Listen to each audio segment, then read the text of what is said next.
Hockey, इस खेल से आप ज़रूर वाकिफ़ होंगे। एक वक्त ऐसा था जब ये खेल पूरे हिंदुस्तान का मशहूर और सबसे पसंदीदा खेल हुआ करता था। हिंदुस्तानी हॉकी टीम अपने बुलंदी पर थी। इस सुनहरे हॉकी के दौर में हिंदुस्तान ने कई गोल्ड मेडल्स जीते, मगर फिर ऐसा क्या हुआ कि ये खेल हमारे आवाम के बीच से गुम सा हो गया।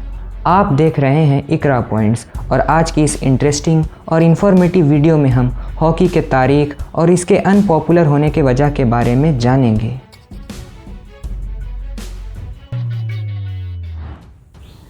फुटबॉल, वॉलीबॉल और क्रिकेट की तरह हॉकी भी एक मैदानी आउटडोर खेल है। कहते हैं कि कदीम यूनान और ईरान में हॉकी से मिलता जुलता खेल खेला जाता था। मेक्सिको में पड़ोसी कबीले दोस्ताना माहौल में एक दूसरे को इस खेल की दावत देते थे। खेल सूरज उगने से लेकर सूरज डूबने तक चलता था। गोल कई कई मील के फासले पर होते और हर टीम में तकरीबन 1000 खिलाड़ी होते थे। खेल इतनी जंगली अंदाज में खेला जाता कि कभी कभी सर फट जाते और हाथ पांव तक टूट जाते थे। सदियों बाद हॉकी का खेल फ्रांस में हॉकेट के नाम से शुरू हुआ। 15वीं सदी ईस्वी में ये इंग्लिस्तान यानी इंग्लैंड पहुंच गया। वहां इसका नाम हॉकी रखा गया। इंग्लैंड ही में इस खेल के रूल्स बनाए गए। स्कूल के लड़के जंगलों से टहनियाँ या झाड़ियाँ काटते और उनको मोड़कर गेंदों से हॉकी खेलते। शुरुआत में खिलाड़ियों की कोई तादाद मुकर्रर ना थी। बाद में एक टीम के लिए 11 खिलाड़ियों की तादाद तय कर दी गई। हॉकी का मैदान 100 गज या 91 मीटर लंबा और 60 गज या 54 मीटर चौड़ा होता है। अमेरिका और कनाडा वगैरह में मैदानी हॉकी के अलावा बंद स्टेडियम में बर्फ़ पर हॉकी या आइस हॉकी भी खेली जाती है। हिंदुस्तान में हॉकी का खेल अंग्रेज़ों के ज़रिए पहुंचा। 1885 में मुल्क का पहला हॉकी क्लब कलकत्ता में कायम हुआ। हिंदुस्तान ने पहली दफ़ा 1928 के ओलंपिक्स खेलों में हॉलैंड को फाइनल में हराकर हॉकी में गोल्ड मेडल हासिल किया।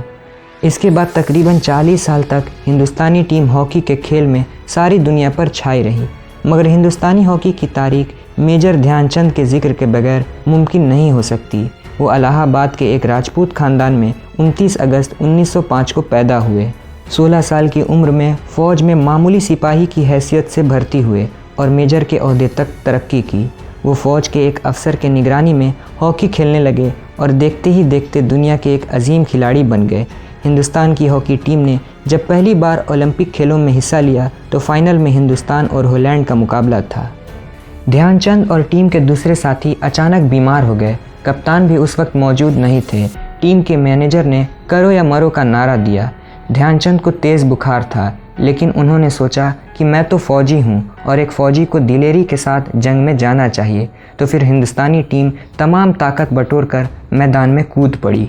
उस मैच में हिंदुस्तान ने हॉलैंड को 3 गोल से हराया, जिसमें से 2 गोल ध्यानचंद ने किए थे। फिर 1936 के बर्लिन ओलंपिक मुकाबले में ध्यानचंद को हिंदुस्तान की हॉकी टीम का कप्तान चुना गया। फाइनल मुकाबला हिंदुस्तान और जर्मनी के दरमियान था। ये मुकाबला बड़ा सख्त साबित हुआ। मैच के दरमियान गेंद हर वक्त ध्यानचंद की हॉकी स्टिक के साथ चिपकी रहती थी। गेंद को अपने काबू में रखने के इस अनोखे तरीके को देखकर तमाशाई हैरान रह गए। मुकाबले को देख रहे कुछ लोगों को यह शक होने लगा कि कहीं ध्यानचंद की स्टिक में कोई ऐसी चीज़ तो नहीं लगी है जो गेंद को अपनी जानिब खींचे रहती है। इसलिए ध्यानचंद को दूसरी स्टिक से खेलने को कहा गया। दूसरी स्टिक से भी ध्यानचंद ने धड़ाधड़ गोलों का तांता बांध दिया। अब जर्मन हुक्काम को यकीन हो गया कि जादू स्टिक का नहीं बल्कि ध्यानचंद की लचकदार और मजबूत कलाई का है। ध्यानचंद की बेहतरीन परफॉर्मेंस देखकर स्टेडियम में मौजूद 20वीं सदी ईस्वी के सबसे बड़े डिक्टेटर एडोल्फ हिटलर ने उन्हें जर्मन सिटीजनशिप और जर्मन आर्मी में अच्छी पोस्ट ऑफ़र की। मगर मेजर ध्यानचंद ने सबके सामने हिटलर को कह दिया, India is not for sale. यह जवाब सुनकर सभी लोग घबरा गए कि उनके साथ कहीं कुछ गलत ना हो जाए। मगर यह जवाब सुनकर हिटलर और ज़्यादा मुतासिर हो गए और कहा जाता है कि हिटलर ने ही सबसे पहले ध्यानचंद को हॉकी का जादूगर कहा था और यूं इस तरह वे और भी मशहूर हो गए। उस ओलंपिक्स में हिंदुस्तानी टीम ने कुल 38 गोल किए, जिनमें से 11 गोल सिर्फ ध्यानचंद ने किए। सारी दुनिया में मशहूर होने के बाद भी ध्यानचंद में कभी भी गुरूर पैदा नहीं हुआ। वो कहते थे, हॉकी के मैदान में जो थोड़ी बहुत खिदमत मुझसे हो सकी है उसका सबब है मेरे मुल्क के बाशिंदों की मुझसे मोहब्बत। मेजर ध्यानचंद नौजवान खिलाड़ियों से हमेशा यही कहते थे कि ज़ाती शोहरत या नाम के लिए नहीं बल्कि पूरी टीम को यकजान होकर खेलना चाहिए ताकि मुल्क का नाम रोशन हो। हॉकी के इस जादूगर का इंतकाल दिल्ली में 3 दिसंबर 1969 को हुआ। ये तो कहानी थी ध्यानचंद की, मगर अब बात करते हैं कि आखिर हॉकी के खेल में हिंदुस्तान कैसे पीछे रह गया। तो हिंदुस्तानी हॉकी टीम का सुनहरा दौर खत्म होने का सिलसिला 1960 से ही शुरू हो गया था। वो यूं कि हिंदुस्तानी हॉकी टीम के खिलाड़ी बेहतरीन और बड़े महारत के साथ गेंद को अपने काबू में रखते थे, मगर उस वक्त हिंदुस्तानी हॉकी टीम ने अपने खेलने के अंदाज में तब्दीली लाई। इस नए तरीके की वजह से हिंदुस्तानी हॉकी प्लेयर्स ने मगरबी हॉकी टैक्टिक्स को अपना लिया, जिसमें हिंदुस्तानी हॉकी प्लेयर्स गेंद के पीछे भागने के बजाय मुखालिफ टीम के खिलाड़ियों के पीछे भागने लगे, जिसके वजह से उनके खेल पर बहुत ज़्यादा असर पड़ा। मगर इसके अलावा भी एक बड़ी वजह थी, और वो ये कि साल 1975 में इंटरनेशनल हॉकी फेडरेशन ने हॉकी के फील्ड को ही बदल डाला। पहले हॉकी घास या आम से खुले मैदान में खेली जाती थी, मगर अब हॉकी को एस्ट्रो टर्फ या आर्टिफिशियल रबर ग्रास पर खेली जाने लगी। और ये हिंदुस्तानी हॉकी के लिए बहुत बड़ा बदलाव था। हिंदुस्तानी हॉकी टीम को घास पर खेलने की आदत थी।